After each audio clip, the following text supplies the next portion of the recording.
লেখাটি পড়ে শরীরের রুমটা দাঁড়িয়ে গেছে ভাই। কয়েক মিনিট চাচ্ছি তোমাদের কাছে, আশা করি তোমরা পুরো গল্পটা শুনবা আর শেয়ার করে অন্য আরেকজনকে দেখার সুযোগ করে দিবা। জান্নাতীরা নিজ নিজ গ্রহে অবস্থান করবেন। এমন সময় দরজায় কেউ কড়া নাড়বে।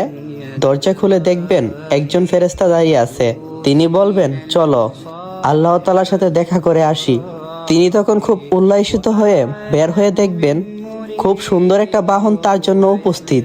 বাহন ছুটে চলবে খুব নয়নাবিরা মার দিয়ে, যা স্বর্ণ আর মণিমুক্তা দিয়ে খচিত, পিলারে সাজানো। জান্নাতীরা খুব পরিতৃপ্তি নিয়ে ছুটবে। এমন সময় আলো দেখবে, আলোর পর আলো আরো। জান্নাতীরা তখন উল্লাসিত হয়ে ফেরেশতাদেরকে জিজ্ঞাসা করবেন, আমরা কি মহান আল্লাহকে দেখছি? তখন ফেরেশতা বলবেন, না, আমরা সেই পথে ছুটছি।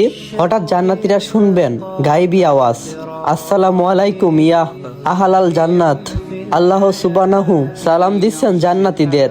খুবই আবেগময় হবে সেই মুহূর্তটা। আল্লাহু আকবার।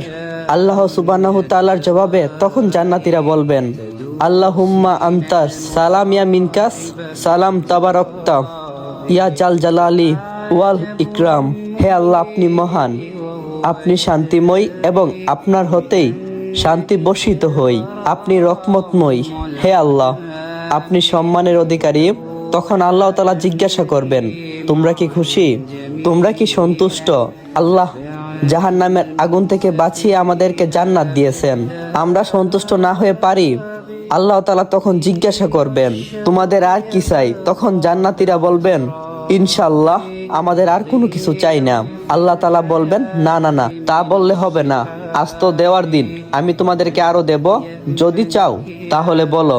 জান্নাতীরা বলবে, ইনশাআল্লাহ। ও আল্লাহ, আমরা আপনাকে দেখতে চাই। আল্লাহ তাআলা তখন পর্দা সরিয়ে দেবেন। সৃষ্টি এবং স্রষ্টা মুখামুখি। চোখ বন্ধ করে একটু চিন্তা করুন, সারা জীবন দুনিয়াতে যাকে ডেকেছেন, যাকে না দেখে চোখ দিয়ে অজরে পানি পড়তো, কাউকে না বলা আপনার একান্তই কথাগুলো যাকে বলছেন, খুব বিপদে কেউ নেই কেঁদে কেঁদে যাকে বলছেন, পকেটে টাকা ঘরে খাবার নেই, অনিশ্চিত ঔষধ থেকে খাবারের ব্যবস্থা করছেন যিনি, কতই চাওয়া মাকে বলিনি, বাবাকেও বলিনি, রাতের আধারে কেঁদে কেঁদে মহান আল্লাহকে বলছি, কত অপরাধ করছি কেউ দেখিনি, একজন দেখছেন, কিন্তু তিনি গোপন রেখেছেন, বারবার ভুল করেছি, তিনি ক্ষমা করছেন, অদৃশ্য ইশারায় সাবধান করে দিয়েছেন, মমতাময়ী মা আমার আদরের সন্তান, প্রিয়তমা স্ত্রীর ভালোবাসা দিয়ে অদৃশ্য ভালোবাসা আমাকে যিনি দিয়েছেন আর সবচেয়ে বেশি ভালোবেসেছেন, সবচেয়ে আপন সুমহান প্রতিপালকের মুখামুখি। সাহাবীদের প্রশ্নের জবাবে নবীজি সাল্লাল্লাহু আলাইহি সাল্লাম বলবেন, আমরা যেমন পৃথিবী থেকে চাঁদকে স্পষ্ট দেখি, আমরা আল্লাহ সুবহানাহু তাআলাকে ঠিক এভাবেই দেখব ইনশাআল্লাহ। আল্লাহকে দেখার জান্নাতীদের সবচেয়ে বড় নিয়ামত।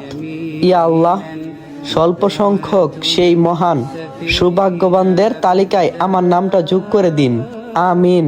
জোর করব না। যদি ইসলামিক এই গল্পটা আপনার কাছে ভালো লাগে, তাহলে আপনি আপনার বন্ধুদেরকে শেয়ার করতে পারবেন।